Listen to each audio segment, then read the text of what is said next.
micro, Daniel Riolo et nos drôles de dames. Simone Rovera, Philippe Auclair, Fred Hermel et David Lorto. On y va sur l'Allemagne. Je rappelle que Lorto porte toujours aujourd'hui des vêtements uniquement fabriqués en RDA. Et là, David, tu veux nous dire de ne pas nous alarmer sur le niveau du foot allemand et des résultats allemands en Coupe d'Europe?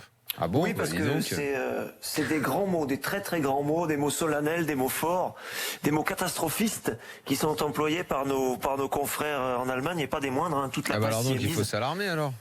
Alors, attends, parce que c'est le bilan qui a été constaté sur Ligue des Champions plus Ligue Europa comprise pour cette saison 2017-2018 est effectivement totalement catastrophique.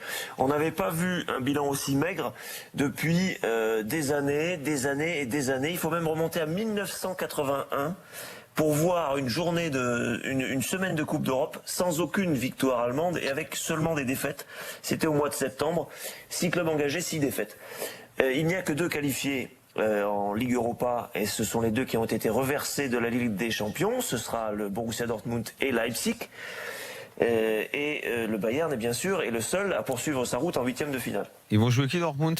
Leipzig, Atalanta. je sais que c'est Naples. Voilà, c'est 2 clubs italiens, voilà. Ah bah ça Donc passe ce pas. sera peut-être un peu plus facile pour Dortmund que pour Ça passe le pas, RB hein, Leipzig. David. Hein. Donc ce que je voulais dire, c'est que au moment où l'indice UEFA est catastrophique pour l'Allemagne dans cette saison, l'Allemagne est 11e, derrière la Russie, derrière l'Ukraine, derrière l'Autriche, derrière Chypre. Donc c'est cata mais pas alarmant, là j'avoue que j'ai du mal à suivre. Alors laisse-moi formuler mon raisonnement si tu veux bien. Derrière Daniel. Chypre, derrière, c'est normal, il y a Michael Poté. 2017-2018. David. Vous avez une conjonction d'éléments qui fait que, à mon sens, la saison actuelle est particulière. C'est-à-dire que vous avez eu, par exemple, un club comme RB Leipzig qui a joué contre Beşiktaş Istanbul, qui a tiré 43 fois au but dans les 2 confrontations contre Beşiktaş et qui n'a ramassé aucun point sur les 2 matchs. 43 tirs, 0 points à l'arrivée. Vous avez des équipes comme le Hertha Berlin, comme Hoffenheim, comme Cologne, qui ont subi cette saison des défaites complètement incroyables pour certaines. On se demandait parfois comment le ballon pouvait ne pas rentrer. D'ailleurs, Dortmund, dans sa double confrontation contre Nicosie, a réussi l'exploit de faire 2 fois un partout.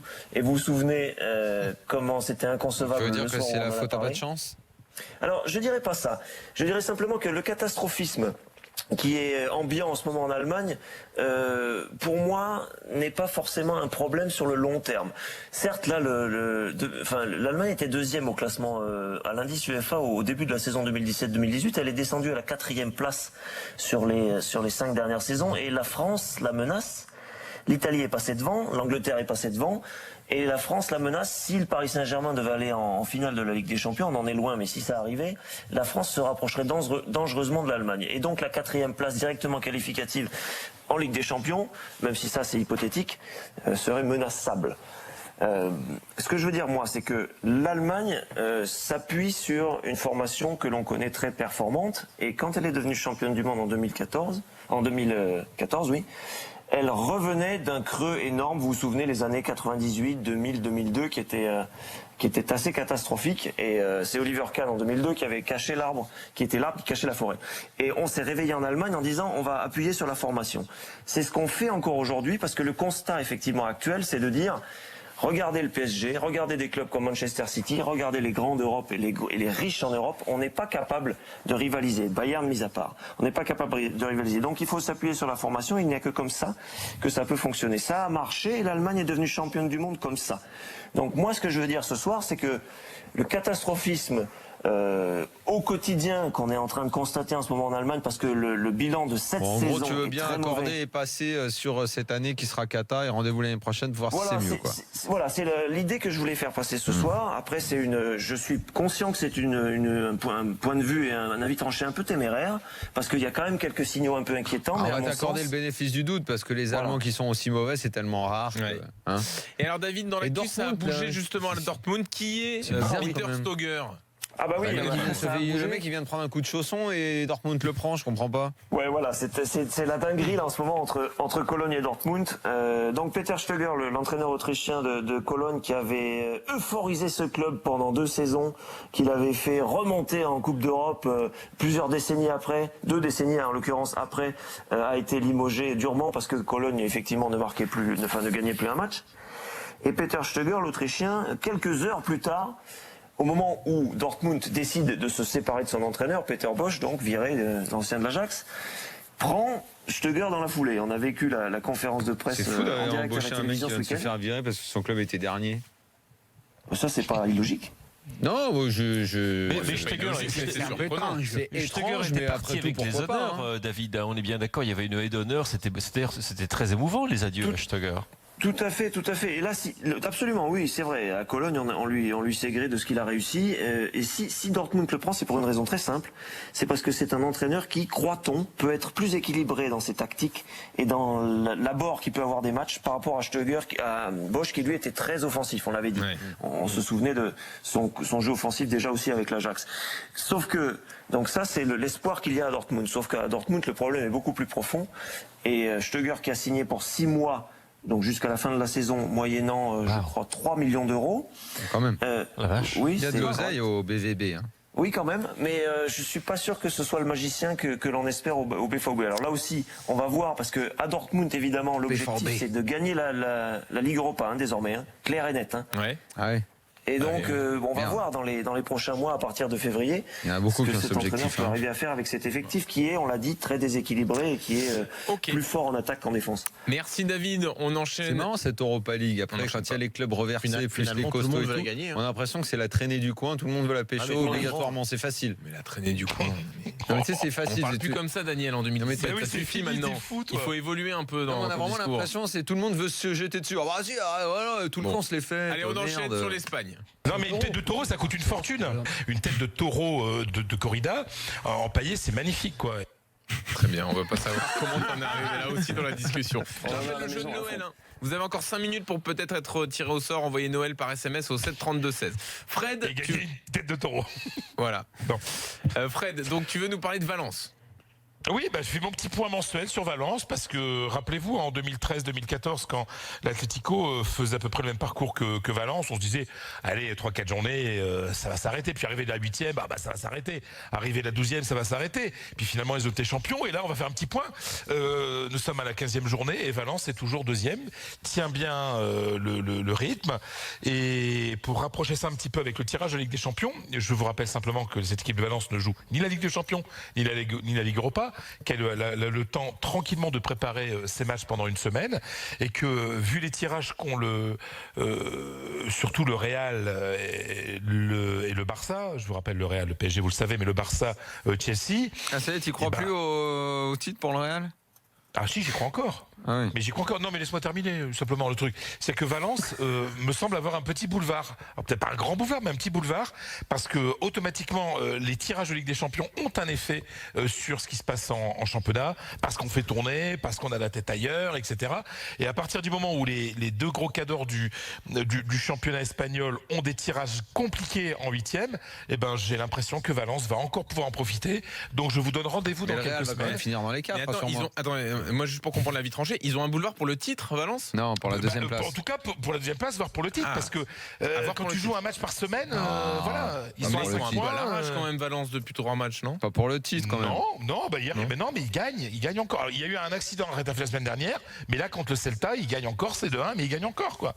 Ils en sont à 2 nuls, une défaite depuis le début de la saison, donc c'est quand même un rythme d'équipe qui reste très très haut au niveau du classement. Donc Valence n'est pas qu'un mirage. Valence est une équipe qui est en train de s'installer tout en haut du classement et qui, j'insiste, est la première qui va profiter des tirages compliqués de ses concurrents au Mais niveau dis-moi, de la Ligue des Fred, Champions. Valence a gagné sans Guedes hier. Je veux surtout Oui, pas, mais c'est vrai. je veux surtout pas envisager le pire et des nuits horribles pour toi, enfin des minutes blanches. Mais le Real qui termine 4e et qui se fait sortir en 8e de la Ligue des Champions, c'est pas pensable. Il se passerait quoi? Ils achèteraient plein de joueurs. Non, mais avec l'entraîneur, je pense que c'est la question de Ah non, non, je parlais avec tout le Non, monde. non, quoi. non, mais je pense- non, non, parce dans que- l'ensemble, bah, non, je mais pense je que- parlais pas de ça. Qu'est-ce que tu te déformes de Je sais Jean-Louis? pas, qu'est-ce qui peut se passer? Bah, justement, ils viennent de le dire, ils achètent plein d'études. Qu'est-ce qu'ils font? Alors là, ils vont Non, mais on est claquer, d'accord, mais, c'est impensable pour eux, quoi. bah, c'est impensable. Bien, oui, enfin, c'est impensable, ça a déjà arrivé. Hein, donc, Non, mais là, 4ème de la Liga, sortir en 8ème, ce serait affreux, non? ce serait affreux, mais ce serait pas la fin du monde. Donc, ils ont été combien 6 ans, 8 ans à pas passer les 8e. Tu vois, et puis après, ils ont trouvé des Non, mais trucs. Florentin, ce qui est sûr, ouais. c'est que Je pense qu'il moque tout le il monde. sort le Même chéquier de la Fred carte bleue. Hein. Mais il a pas la gold, hein, la platinium. Hein. Sauf Ben. Est-ce Moi, que je te Fred dis Hermel sincèrement, serait je vous menacé? dis, Il sort Le carrément Real. la Centurion. Il sort la Centurion, la carte noire American Express. Ah oui, Ouais, la possible, Platinium, c'est un Bah, pseudo, toi, mon vieux. celle de Daniel C'est Riolo. bien au-dessus. Mais moi, je vous annonce déjà, je vous dis simplement, le Real Celle se des fait. agents de joueurs. Celle de si le Ah, Real bah, se fait Pierre. taper en Non, non. 8e de finale, Bon, je mélangeais plus rien, et moi, tout le monde finit m'a tout pris, moi. 3e ou 4e de la Liga, Daniel, Ouais. le Real va chercher Neymar. Fait tout pour avoir Neymar. Ça, je peux vous l'assurer. Ah oui? Ah bah ça. Ah, bah, Florentino Pérez, refile le 200 000 boules au PSG. ah bah il attaque à mort. Ah bah, tu sais, après c'est surtout avec papa que ça se passe, avec papa Neymar. Hein. Après c'est une question de commission. Hein, donc, Bon, on ah, dit un mais mot sur sérieusement. le. 200 millions à papa, 200 millions au fils. Et c'est bon. Ouais, On dit un mot ouais, sur le ouais. Barça ou on a fait C'est le tour, Fred? extraordinaire. Bah, le Barça a eu un match compliqué hier à Villarreal. On en l'évoquait tout à l'heure quand on parlait de Lyon, puisque Villarreal est son rival en Ligue Europa. Tant qu'ils ont été à 11 contre 11, le Barça a eu du mal. Après, ça a été plus facile avec l'expulsion d'un joueur de Villarreal. C'est pas brillant le Barça, mais ça gagne, ça fait des bons résultats. C'est une équipe très solide. Et puis surtout, c'est la grosse nouvelle. Le Barça a réussi un magnifique transfert que personne n'attendait. Vermeulen a fait un super match. Ouais, c'est vrai que c'est incroyable. Hein. Alors ça, là, Ancien tu ami m'embauches de un Philippe coin, hein. Auclair. Ben oui, Oui. il avait disparu. Ah, mais toi, tu l'urgence- l'as connu toujours blessé aussi, Philippe.